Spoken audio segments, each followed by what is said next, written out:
The state is an allegedly legitimate violence monopoly. It consolidates the means of violence in its police and military, and ideally threatens violence only when it's legitimate to do so.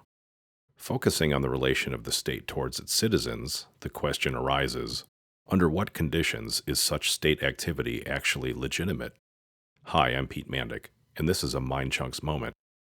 When, if ever, is it legitimate for the state to threaten its own citizens with the use of violence? Anarchists hold that it is never legitimate. Two different answers to this question that reject anarchism are political libertarianism and welfare liberalism. According to political libertarianism, the only cases in which the use of state power against its own citizens is legitimate is when it serves to protect their individual liberties. For example, if Larry tries to rob Janine and Angelina, then the state is justified in arresting and punishing Larry, since doing so helps protect Janine and Angelina's freedom to use their own lives and property as they see fit. What would not be legitimate is any form of so-called redistributive justice. If the state compels Janine and Angelina to pay taxes to fund soup kitchens and shelters for the homeless, then the state is no better than Larry. In contrast to political libertarianism is welfare liberalism, which holds that, in addition to protecting individual liberties, the state may also legitimately enforce redistributive justice. One prominent defender of welfare liberalism is the political philosopher John Rawls. Rawls conducts a thought experiment known as the original position.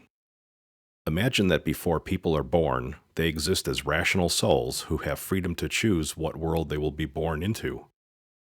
However, the souls must make their choice from behind a veil of ignorance that deprives them of the knowledge of which person they will be born as.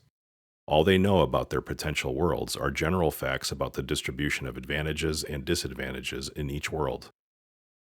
For example, they know that World A has a few who are extremely rich and many who are extremely poor, whereas World B has no one who is super wealthy, but even the poorest of the poor are relatively well off.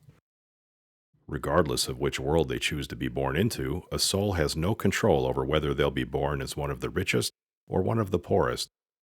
Rawls argues that in the original position, rational agents would embrace a maximin principle, a principle that seeks to maximize the minimum for a world's inhabitants.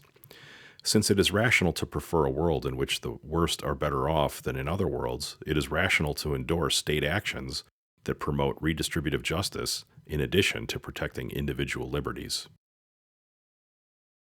And those are some main similarities and differences between political libertarianism and welfare liberalism.